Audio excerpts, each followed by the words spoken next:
अस्सलाम वालेकुम। आपको अब्दुल खालिक की वीडियो पर खुश आमदीद।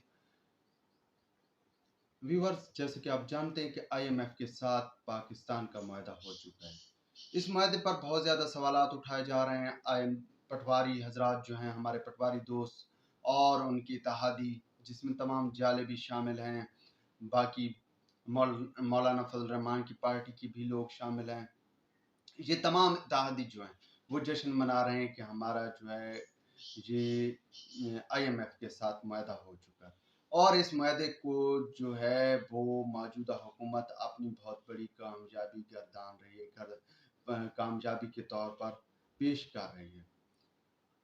हमें इस बात से इनकार नहीं करना चाहिए कि बिलाशुबा शहबाज सरकार और मौजूदा जितनी भी सियासी जमातें हुकूमत में बैठी हैं या इस्टेब्लिशमेंट में जो लोग बैठे हैं, इन्होंने भरपूर मेहनत की है इस मुआहदे के लिए और हर मुमकिन यकीन दिलाया है। IMF को जो है वो यकीन दिलाया गया है कि हम आपके साथ काम करेंगे और जैसा आप कहेंगे वैसा ही होगा।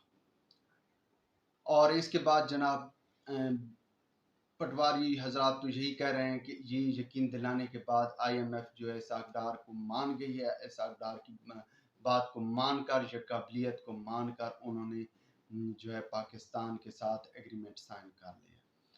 भाई, जहाँ तक एग्रीमेंट साइन की बात है, ये एक बात क्लियर कर लें कि बिलाशुबा हुकूमती अराकीन की हुकूमत की मेहनत अपनी जगह, लेकिन IMF ने जो एग्रीमेंट साइन किया है उसमें IMF की अपनी मजबूरी है, क्योंकि IMF समझता है और जनाब वज़ीर आज़म साहब ने भी ये बात जो है वो खुलकर तो नहीं दबे छुपे अल्फाज में कही है कि अगर हुकूमत का जो है वो IMF के साथ मुआहदा ना होता तो मुआशी तौर पर मामलात ख़राब हो सकते थे और मे बी डिफ़ॉल्ट की तरफ भी जा सकता था मुल्क।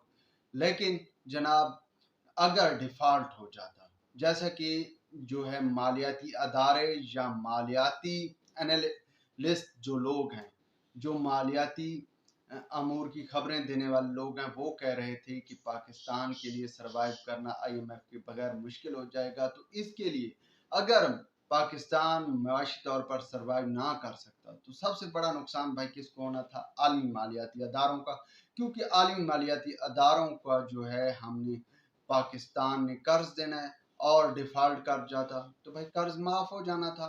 तो इन्होंने बेसिकली वो अपने आप को बचाने के लिए, अपना कर्ज बचाने के लिए, अपने डॉलर बचाने के लिए उन्होंने पाकिस्तान के साथ एग्रीमेंट साइन किए। अब एग्रीमेंट साइन होने के बाद $3 अरब आ रहे हैं। इन $3 अरब के हवाले से चूंकि महंगाई तो अपनी जगह, आपने IMF के साथ मुआहदा किया, उस मुआहदे के तहत आपको जो है मजीद टैक्स लगाने होंगे, पेट्रोलियम मसनूआत पर लेवीज में इजाफा करना होगा। तो इस लेवीज में इजाफे करने के बाद आपके लिए जो है वो आवाम को देने के लिए, तो रिलीफ देने के लिए तो नून लीग के पास या मौजूदा हुकूमती सेटअप के पास कुछ नहीं बचेगा।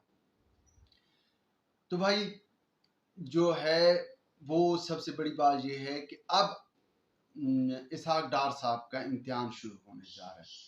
हम तो इसहाक डार साहब को भाई इस काबिल या उनकी काबिलियत से जो है मुतासिर नहीं है, क्योंकि काबिल आदमी हमेशा अपने साथ जिन लोगों के साथ या अपने साथ जिन लोगों को मिला रहा होता है, जिन लोगों के साथ डील कर रहा होता है, उनकी शरायत मानता नहीं है, बल्कि उनसे अपनी शरायत मानवाता है।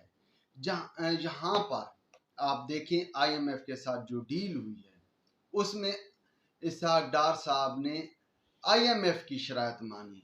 अगर इसहाक डार साहब में काबिलियत होती तो वो IMF से अपनी शरायत मनवाता, लेकिन इसहाक डार साहब ने ऐसा नहीं किया। अब इसहाक डार साहब का चलो वहां पर तो जो हो गया सो हो गया।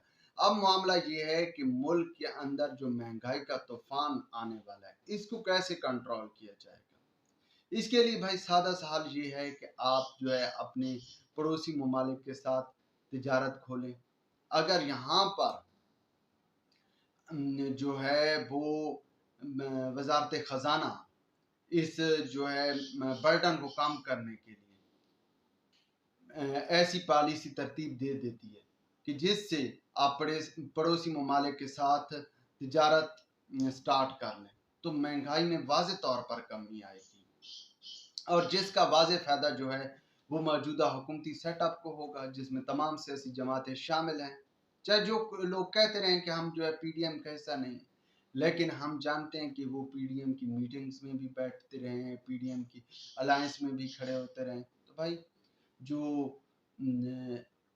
فائدہ تو سب بینیفیشری تو سب ہوں گے، اور جو سب سے بڑا بینیفیشری ہوگا وہ اسحاق ڈار صاحب اور وزارت خزانہ نون لیگ ہوگی۔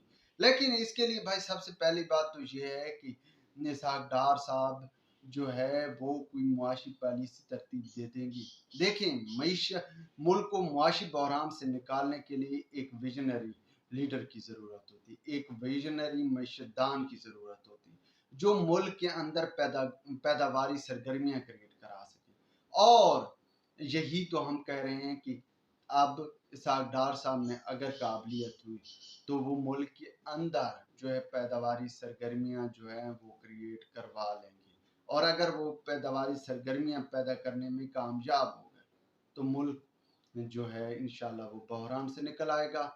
ویورز اب تک کے لیے اتنا ہی کافی، ویلاگ کے بارے میں اپنی رائے سے ضرور آگاہ کیجیے گا۔ خدا حافظ۔